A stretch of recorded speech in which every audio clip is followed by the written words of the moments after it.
Olá, seja bem-vindo à LFP Cursos. Hoje, no Novas da Corte, nós vamos trabalhar uma decisão muito interessante do Superior Tribunal de Justiça sobre contraditório e vedação da decisão surpresa. Primeiramente, nós temos que pensar que a vedação da decisão surpresa, ela está prevista nos artigos 10 e 933 do CPC. Ela impede ao magistrado que profira uma decisão sem submeter ao contraditório. Aí você deve estar pensando o seguinte, tá, mas e as liminares? Bom, temos dois tipos de liminares aqui. A primeira são as tutelas provisórias. Como o próprio nome diz, uma tutela provisória, que pode ser de urgência ou de evidência, ela pode ser concedida liminarmente, mas após a sua concessão, o juiz a submeterá ao contraditório. O contraditório, então, ele não é suprimido, ele apenas é postergado. Bom, temos uma segunda modalidade, que é a sentença liminar. Nós temos uma sentença liminar, por exemplo, lá no 332. O juiz julga improcedente o pedido do autor sem citar o réu. Isso é liminar. Mas o juiz não submeteu ao contraditório. Não submeteu ao contraditório e não há nulidade, porque a decisão beneficia o réu que não foi citado, julgando improcedente o pedido do autor. Então o réu não teve prejuízo.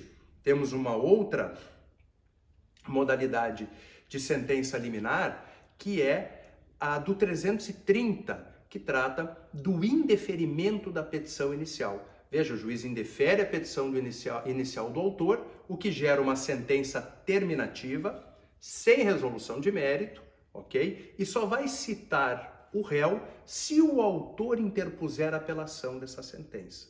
Então, a ideia é essa. Não traz prejuízo? Ok, não precisamos de um contraditório pleno, desde que haja previsão legal para isso. Insisto sempre nesse tema, processo civil é norma de direito público. Então, o nosso magistrado ele só pode agir dentro daquilo que a lei lhe autoriza.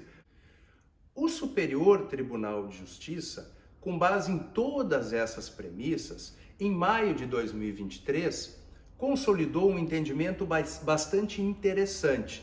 Ele trata da inovação da tese jurídica, porque quando nós falamos de causa de pedir, o que dá causa à sua ação judicial, nós temos que pensar basicamente em fatos e fundamentos jurídicos.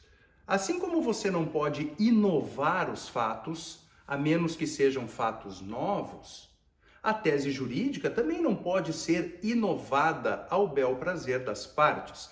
Tanto que, só para trazer um exemplo, lá no artigo 357 do CPC, o saneamento tem a fixação das teses jurídicas e a estabilidade objetiva da demanda. Fixou a tese jurídica, é isso que vai orientar a sentença ao final.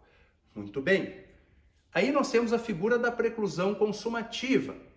Quando você traz uma tese jurídica lá na inicial, na contestação, na fase postulatória, o juiz ele vai julgar com base naquilo. Não faz sentido você apelar da sentença dizendo para o tribunal que o juiz de primeiro grau errou porque não adotou uma tese jurídica que não estava nos autos. Não faz sentido. Preclusão consumativa. Bom, imagina que você resolva inovar essa tese para fazer um pré-questionamento, para tentar um recurso especial ou um recurso extraordinário. O STJ entende que essa inovação de tese não pode ser feita na sessão do tribunal em sustentação oral.